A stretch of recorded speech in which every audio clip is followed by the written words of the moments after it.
다시 이르시되 내가 가리니 너희가 나를 찾다가 너희 죄 가운데서 죽겠고 내가 가는 곳에는 너희가 오지 못하리라.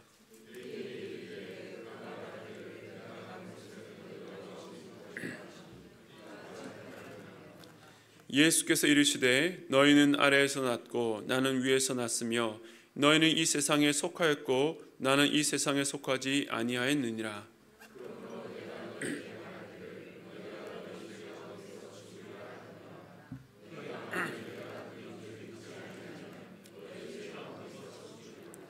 그들이 말하되 내가 누구냐? 예수께서 이르시되 나는 처음부터 너희에게 말하여 온 자니라.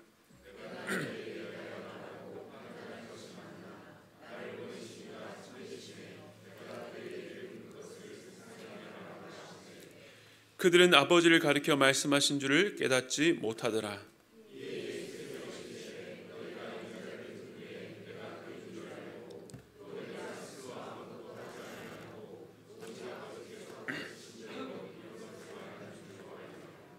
나를 보내시니가 나와 함께 하시도다. 나는 항상 그가 기뻐하시는 일을 행함으로 나를 혼자 두지 아니하셨느니라. 이 말씀하심에 많은 사람이 믿더라. 아멘. 네, 오늘은 너희 죄 가운데서 죽으리라는 제목으로 하는 말씀을 나누겠습니다. 제목부터가 좀 어떤 분들에게는 불편하게 느껴질 수도 있겠습니다. 그런데 예수님께서 갑자기 이런 말씀을 하신 것이 아니라 이런 말씀을 하게 된 상황과 배경이 있습니다. 요한복음 8장에 들어와서 예수님께서 성전에서 이른 아침에 말씀을 가르치실 때에 그 예수를 시험하여 고발하려고 했던 바리새인들이 가늠하다 잡힌 여인을 붙잡아서 그 앞에 세웠습니다. 하지만 이 여인을 정죄하려고 했던 그 무리들은 예수님의 말씀 앞에서 양심의 가책을 느끼고 하나둘씩 그 자리를 떠날 수밖에 없었습니다. 그리고 예수님께서는 그 여인의 죄를 용서하시고 다시는 죄를 범하지 말라라고 하시면서 그 여인에게 새로운 삶을 열어주셨습니다. 이처럼 죄인에게 베푸신 새 생명의 은혜를 더욱더 밝히 드러내어 알리신 말씀이 나는 세상의 빛이라 나를 따라 이 생명의 빛을 얻으라는 선포였습니다. 하지만 바리새인들은 여전히 그 어둠 속에 곧 무지와 불신앙 가운데 떠나지 않고 머물렀습니다. 당신의 말은 그 혼자만의 주장일 뿐 어떻게 스스로 자신을 증언하는가? 그러므로 그 증언을 우리는 받아들일 수 없다라고 한 것입니다. 그러나 예수님은 여전히 그들을 향해서 왜 자신의 증언이 진리인지를 말씀했습니다. 먼저 예수님은 자신이 어디에서 왔으며 어디로 가는지를 아신다고, 즉 자신의 정체성과 이 땅에 오신 목적을 분명히 아셨습니다. 그리고 예수님은 홀로 계시지 않고 하나님과 함께 계시며 하나님께서도 친히 그를 증언하시기 때문에 2명 이상의 증인이 필요하다고 요구하는 그 율법의 요건을 충족한다라고 말씀하셨습니다. 이러한 상황 가운데 오늘 말씀이 시작됩니다. 그런데 오늘 본문 21절을 보니까 처음 시작이 다시 이르시되입니다. 다시 이르시되. 좀 전에 말씀드렸던 것처럼 들으려 하지 않는 유대인들을 향해서 예수님은요 다시 말씀하십니다. 이제는 이 어리석고 악한 자들아, 볼 수 없고 들으려고 하지 않는 이 영적 맹인과 소경아, 내게서 떠나라 하며 돌아설 수 있었는데 예수님께서는 다시 말씀하십니다. 예수님은 여전히 저들의 마음을 돌이키려는 노력을 포기하지 않으시는 것입니다. 오늘 함께 예배드린 분들 중에 이 진리와 복음을 알고 그 은혜를 누리고 계신 분들도 있겠지만 나와는 상관없는 일로 여기는 분들도 계실 것입니다. 겉으로 보면 지난주와 별반 다름없는 이번 주라고 생각되겠지만 이 안에는 오늘 본문 21절의 시작처럼 여러분을 향해서 다시 이르시되로 다가오시는 우리 주님의 포기하지 않는 사랑과 여러분을 향한 열심이 있다는 것을 믿으시기 바랍니다. 바로 오늘이 그 주님의 말씀 앞에 돌아오는 그 첫날 되시기를 소원합니다. 그런데 다시 이르시되 이후에 이어지는 말씀이 예사롭지 않습니다. 요한복음 8장 21절 우리 다시 한 번 더 읽겠습니다. 시작. 다시 이르시되 내가 가리니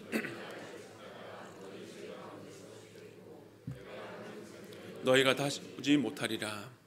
여기 오늘 설교 제목이 나옵니다. 이 말씀을 듣는 이들의 영적인 상태이자 그들의 운명을 말합니다. 너희 죄 가운데서 죽겠고, 아주 강한 어조로 그들이 당할 불행을 엄중하게 경고하셨습니다. 그런데 그 앞서 말씀을 보면 내가 가리니 너희가 나를 찾다가 죄 가운데 죽겠다라고 말씀하셨는데, 주님께서 도대체 어디로 가겠다는 말씀일까요? 이 역시 예수님께서 계속 말씀하셨던 내용입니다. 주님은 내가 어디서 오며 어디로 가는지를 안다라고 말씀하셨습니다.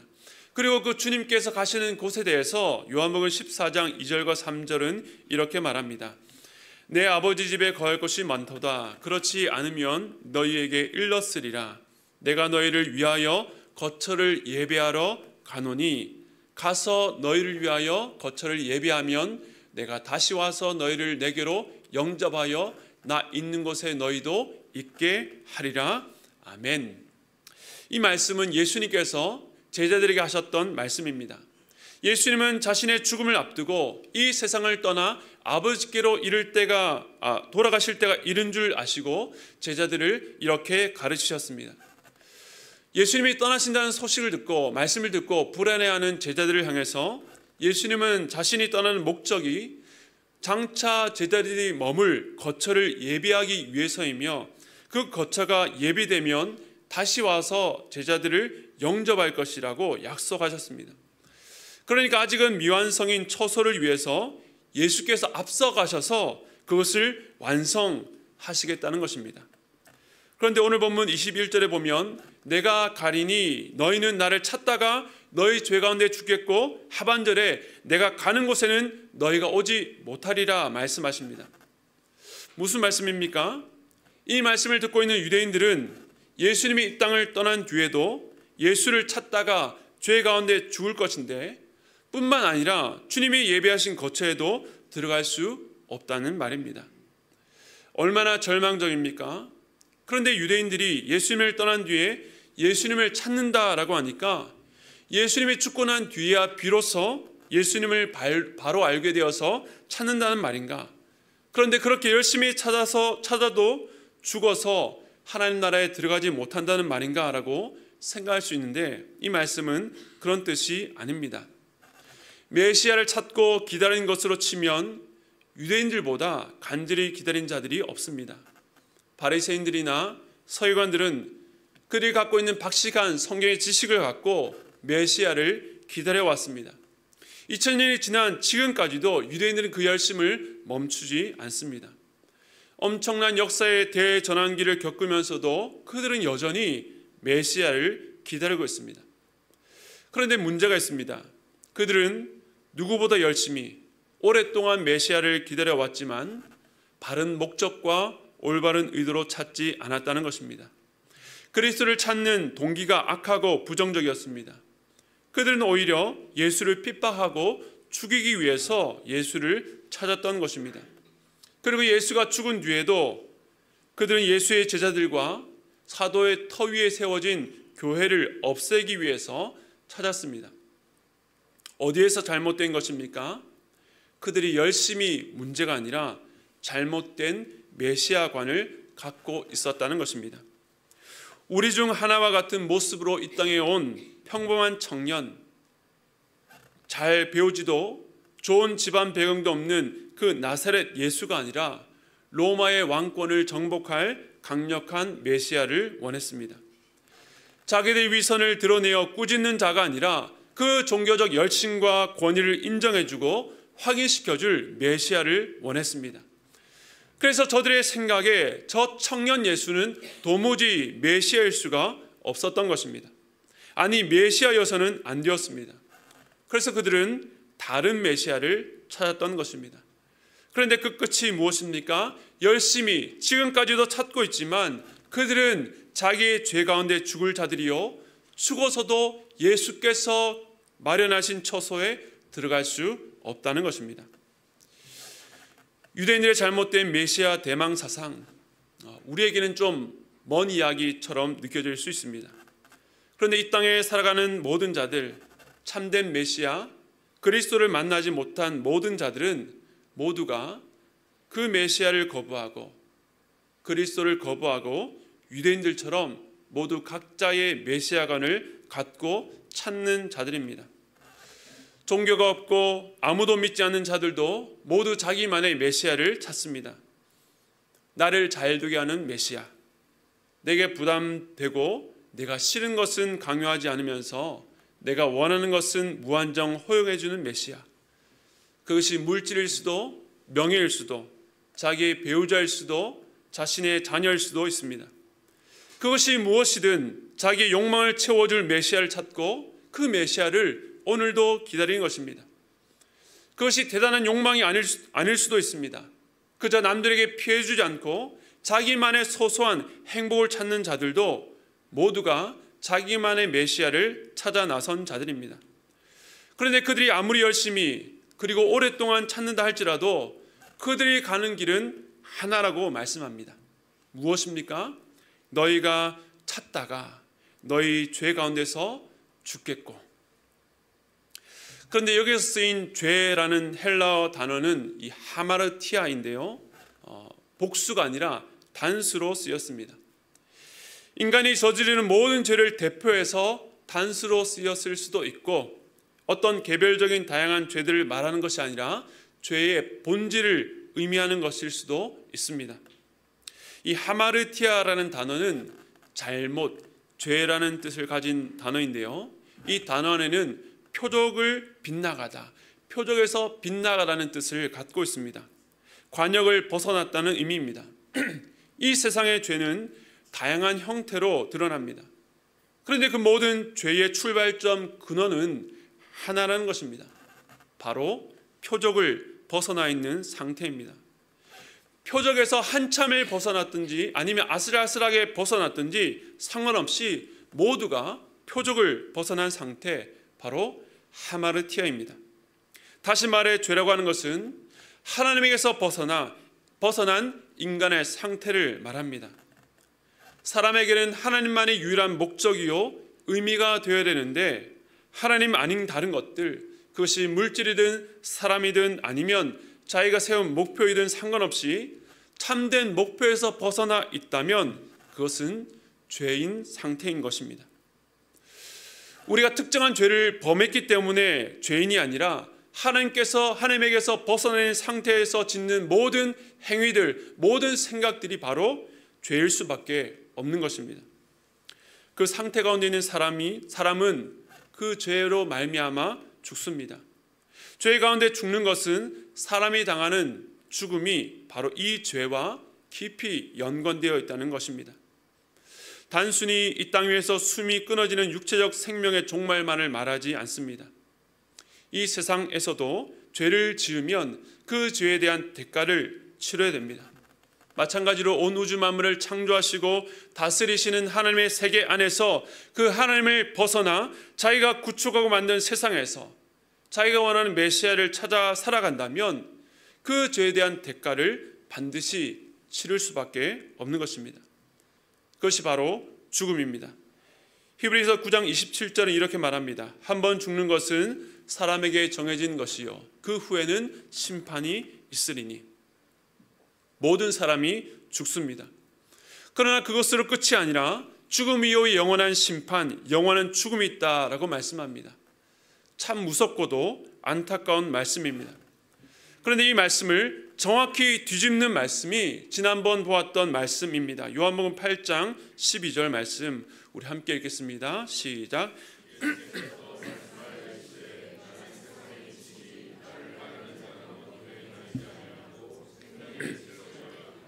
아멘.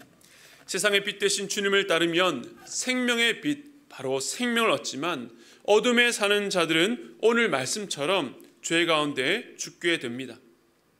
우리가 지금은 모두 살아있어서 죽음 이후의 삶이 어떻게 될지 누구도 가보지 않았으니 모른다고, 알 수 없는 일이라고 말할 수 있습니다.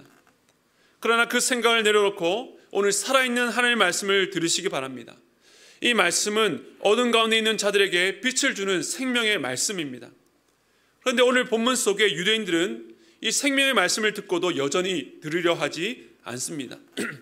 오히려 내가 가는 곳에 너희가 오지 못한다는 말이 무슨 말이냐?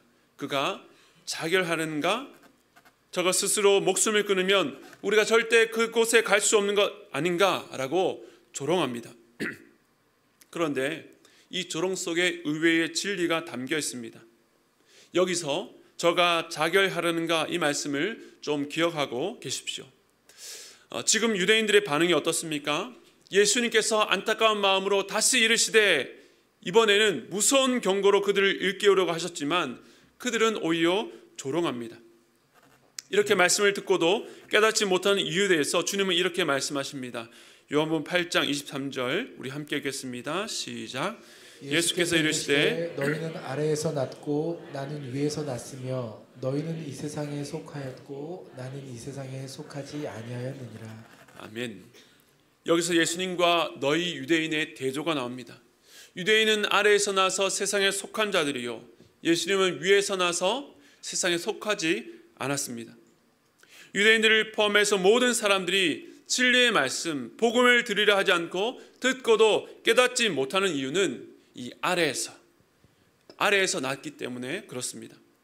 모든 사람들은 아래에서 난 자들이요, 그래서 이 세상에 속한 자들입니다. 그런데 여기서 말하는 세상이 무엇입니까? 바로 하나님이 없는, 하나님을 부인하고 무시하고 대적하는 죄된 세상을 말합니다. 모든 사람들은 이 세상에서 태어나서 그러한 세상의 지배하에 살아갈 수밖에 없습니다. 태어날 때부터 죄된 상태, 즉 마음에 하나님이 없는 상태로 태어나서 이 세상 속에서 하나님이 없다고 끊임없이 훈련받고 살아갑니다. 그렇기 때문에 각자 자기 소견에 오른 대로 자기만의 신, 자기만의 메시아를 찾아 살아가는 것입니다. 자연적으로 태어난 모든 사람들이 살아가고 죽는 방식, 이 삶에는 탈출구가 보이지 않습니다. 굴레와 같은 삶입니다. 그렇기 때문에 요한복음 3장에서 니고데모를 만났던 예수님께서 뭐라고 하셨습니까? 거듭나야 한다는 것입니다. 거듭나지 않으면 하나님 나라를 볼 수 없다고 하셨습니다. 그때 제가 말씀드렸는데 거듭나다라고 할 때 이 거듭, 이 아노덴이라는 헬라어 단어는 다시라는 뜻과 함께 위로라는 의미도 있습니다. 즉 사람이 거듭나야 한다는 것은 위로부터 태어나야 한다는 뜻도 되는 것입니다. 그러므로 아래에서 태어나서 세상에 속한 사람들에게 유일한 소망이 있다면 바로 위로부터 태어나는 일입니다. 그런데 어떻게 이 일이 가능합니까? 요한복음 3장 14절과 15절 이렇게 말합니다. 모세가 광야에서 뱀을 든 것 같이 인자도 들려야 하리니 이는 그를 믿는 자마다 영생을 얻게 하려 하심이라.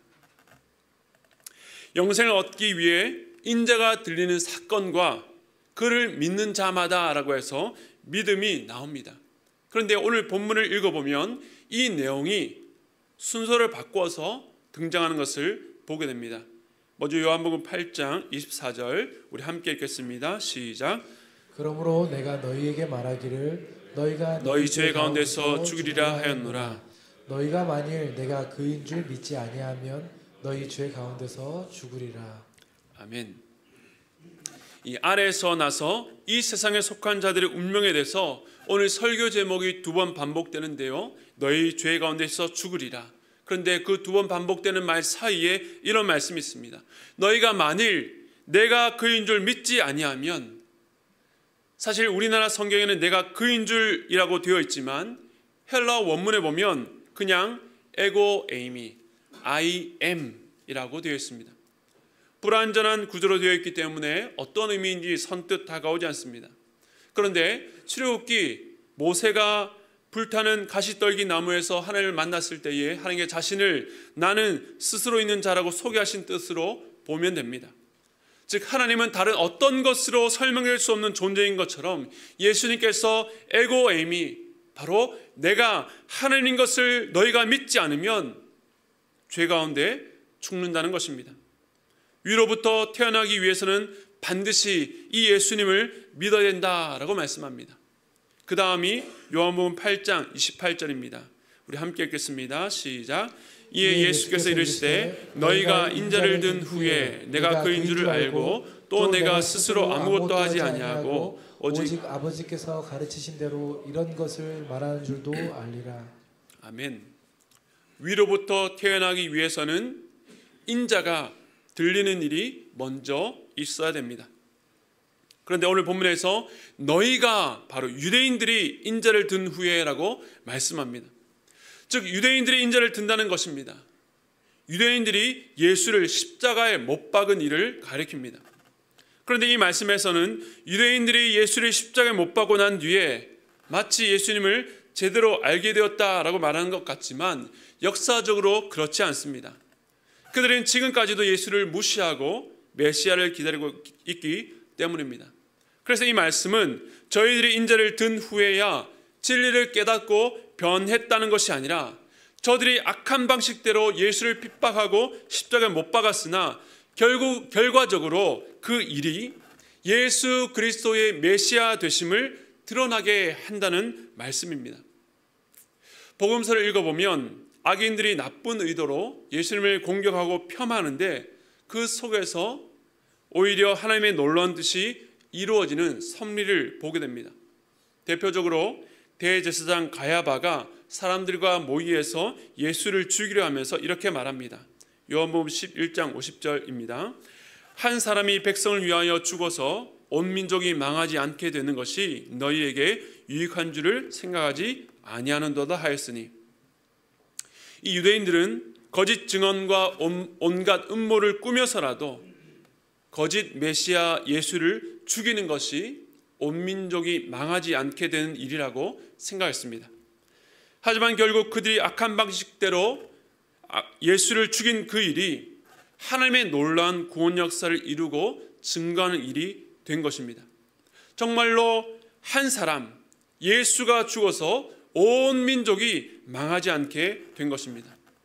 앞서도 저들이 말하기를 조롱하기를 예수가 자결하려는가 라고 했지만 예수님은 십자가에 스스로 올라가셨습니다. 겉으로는 유대인들의 핍박에 의해서 죽임을 당하셨지만 예수께서 이 땅에 오셨던 이유는 우리를 위해서 스스로 들려지기 위해서, 십자가에서 죽으시기 위해서였습니다. 그것이 우리를 살리는 유일한 길이었기 때문입니다. 그러므로 예수님은 저들의 말처럼 스스로 죽기 위해서 이 땅에 오신 것입니다. 그런데 이런 질문이 듭니다. 예수가 누구길래? 내가 대신 죽어달라고 한 것도 아닌데 2000년 전 저 유대 땅에서 죽은 자를 믿는다고 내가 어떻게 이 죽음에서 생명으로 옮겨지는가? 그의 죽음이 도대체 나와 무슨 상관이 있냐라고 말할 수 있습니다. 당시 유대인들도 똑같은 질문을 했습니다. 요한복음 8장 25절 우리 함께 읽겠습니다. 시작. 그들이 말하되 내가 누구냐? 예수께서 이르시되 나는 처음부터 너희에게 말하여 온 자니라. 유대인들이 그렇게 말하는 네가 누구냐? 내가 무슨 자격으로 우리가 죄 가운데 죽을 것이며 너를 믿으면 살겠다라고 하느냐? 저마다 메시아를 찾는 세상 사람들이 하는 질문입니다. 그런데 예수님은 나는 처음부터 너희에게 말하여 온 자라고 말씀하십니다. 오늘 설교를 시작하면서도 다시 이르시되 하고 시작했습니다. 불의하고 폐역한 자들, 들으려 하지 않는 자들 향해서 다시 말씀하신 예수님께서 자신을 처음부터 말하여 온 자라고 말씀하십니다. 여기서 처음부터를 예수님의 공생의 시작으로 봐도 되지만 이 처음이라는 단어, 헬라어 단어 아르케가 요한복음에서 가장 먼저 등장하는 것이 요한복음 1장 1절입니다. 태초에 말씀이 계시니라 할 때에 엔 아르케로 시작합니다. 태초부터 계셨던 말씀, 그분이 예수 그리스도입니다. 온 우주 만물을 창조하신 창조주요, 죄인인 우리를 향해서 태초부터 지금까지 계속 말씀하시는 예수님입니다. 이 진리는 2024년에 갑자기 나온 말씀이 아닙니다. 혹은 우리나라에 복음이 처음 전파되었던 1800년대 후반에 나온 말씀도, 종교개혁이 있었던 1500년도에 나온 말씀도 예수님 당시 주후 27년경에 나온 말씀도 아닙니다. 태초에 이 세상 만물이 생기기 전에 있었고 그 말씀이 여전히 진리로 지금까지 선포되고 있는 것입니다. 그리고 바로 지금 오늘 여러분이 계신 예배 자리에 선포되고 있습니다. 왜 예수님의 말씀이 진리입니까? 우리 8장 26절 보겠습니다. 내가 너희에게 대하여 말하고 판단할 것이 많으나 나를 보내신 이가 참되심에 내가 그에게 들은 그것을 세상에 말하노라 하시되. 예수님께서 먼저 유대인들을 향해서 너희에 대해서 말하고 판단할 것이 많다라고 하셨습니다. 무슨 의미입니까? 말씀을 듣고도 내가 누구냐? 겉으로는 진리를 알고 싶은 것처럼 질문하는 저들의 속마음과 중심을 꿰뚫어 아신다는 것입니다. 저들은 의도를 항상 감추고 예수를 찾아와서 질문했습니다. 그러나 실상은 작은 꼬투리라도 잡아서 예수를 넘어뜨리려는 것이었습니다. 저가 자결하는가라고 말하면서도 그를 죽이려고 했습니다. 예수님께서 그러한 저들의 의도를 모르지 않았습니다. 그들의 패배를 드러내실 수도 있었지만 주님은 그렇게 말씀하지 않고 나를 보내신 이가 참되심에 내가 그에게 들은 그것을 세상에 말한다라고 하셨습니다. 예수님에게는 저들의 정체를 드러내어 수치감을 주고 정죄하는 것이 목적이 아니었습니다.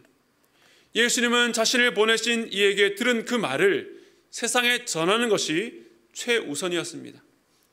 그 말이 바로 진리입니다. 왜 그 말씀이 진리입니까? 예수님을 이 땅에 보내신 이가 참되시기 때문입니다. 진리는 오직 참되신 하나님으로부터 옵니다. 그런데 사람들은 이 진리를 자신이 판단할 수 있다라고 생각합니다. 그런데 진리를 판단하는 것은 여러 물건들 가운데에 무엇이 가장 좋은 것인지 고르는 수준이 아닙니다. 그 누구도 진리를 판단할 수 있는 지혜도 능력도 권한도 없습니다. 인간의 영역 밖의 일입니다. 그런데 저마다 이유를 대면서 그것은 진리일 수 없다라고 사람들은 거부합니다. 제가 한 가지 예를 들어보겠습니다. 어떤 사람들은 예수를 믿어야 구원에 이른다고 하면 예수에 대해서 전혀 듣지 못한 사람들은 어떻게 됩니까?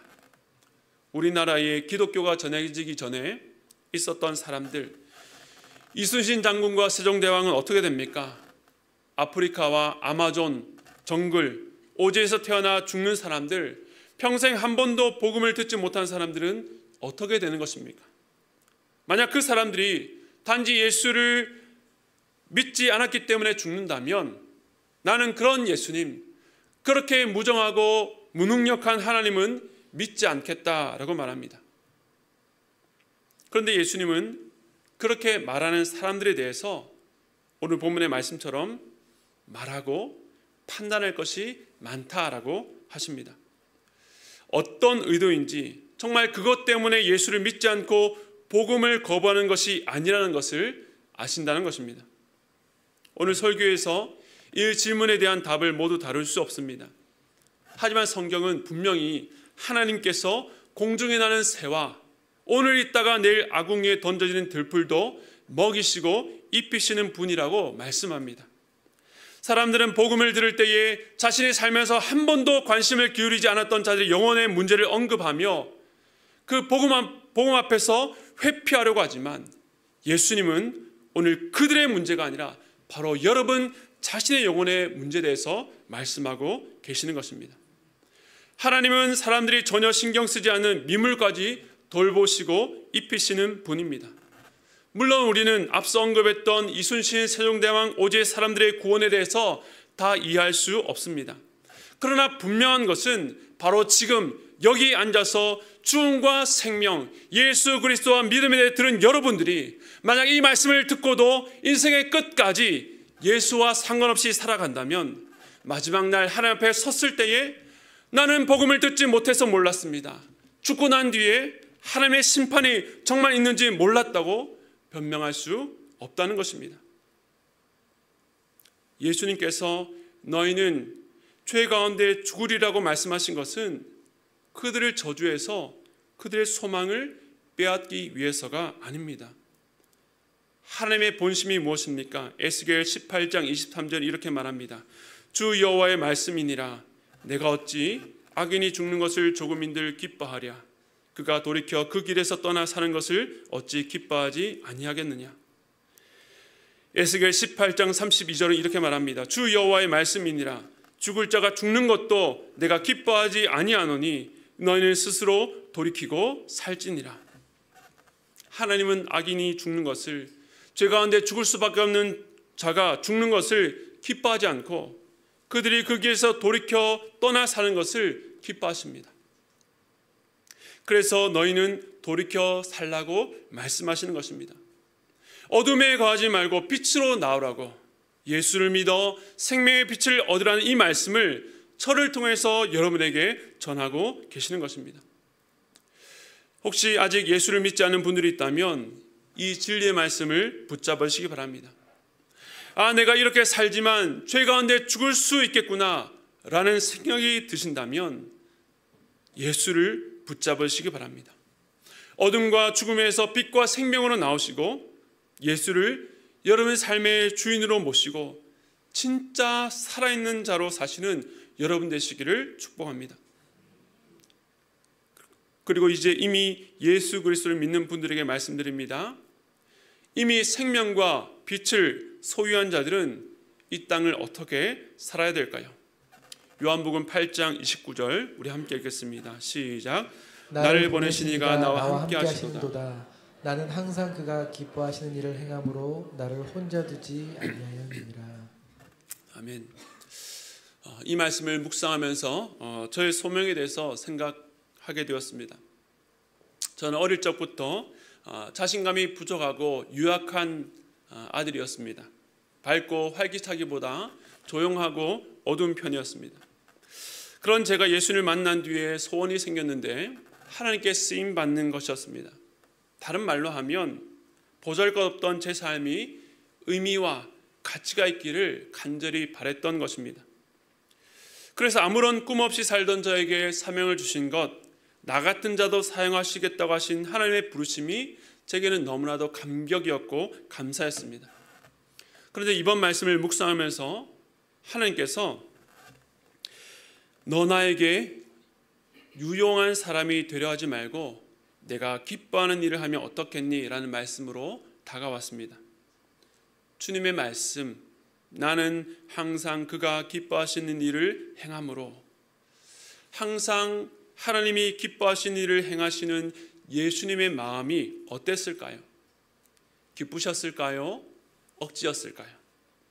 그것은 기쁨으로 나의 일에 참여하라는 하나님의 초대였습니다. 이 초대는 때로 하기 싫은 일, 내 기질과 맞지 않아 피하고 싶을 일을 꾸역꾸역 참으면서 하나님께 유용한 사람이 되려고 발버둥치는 삶이 아니라 하나님의 기쁨에 참여해 함께 기뻐하자는 것입니다. 예수님은 말이 통하지 않는 유대인들에게 말씀을 전하며 고통과 사람들의 조롱을 견디셔야 했지만 기뻤습니다. 심지어 스스로 십자가를 지었지만 기뻤습니다. 왜 그렇습니까? 그 일이 하나님이 기뻐하시는 일이었기 때문입니다. 그런 주님을 하나님께서 홀로 두지 않으셨습니다. 복음, 진리를 들고 세상의 빛으로 부름받은 그리스도인은 어떻게 살아야 합니까? 우리는 하나님의 마음에 들고자 하나님께 인정받아 나의 유용함을 드러내려 애쓰는 자들이 아닙니다. 하나님의 기쁨이 내 기쁨이 되어 기쁨으로 하나님의 일에 참여하는 자들입니다. 내가 하고 싶은 대로 말하고 내가 하고 싶고 되고 싶은 대로 사는 자들이 아니라 주님이 자신을 보내신 이의 말을 하고 그 뜻대로 사셨던 것처럼 하나님의 뜻을 분별하며 그 뜻대로 순종하며 사는 자들입니다. 그 삶이 억지로 끌려가는 삶일 수 없습니다. 참된 기쁨이 있는 삶입니다. 여러분의 시선과 마음을 세상이 추구하고 바라는 곳이 아니라 하나님께서 기뻐하신 일에 두고 그것을 향해 여러분의 손과 발이 향하길 원합니다. 특별히 일부 예배에 여러 부서를 섬기는 봉사자분들이 있습니다.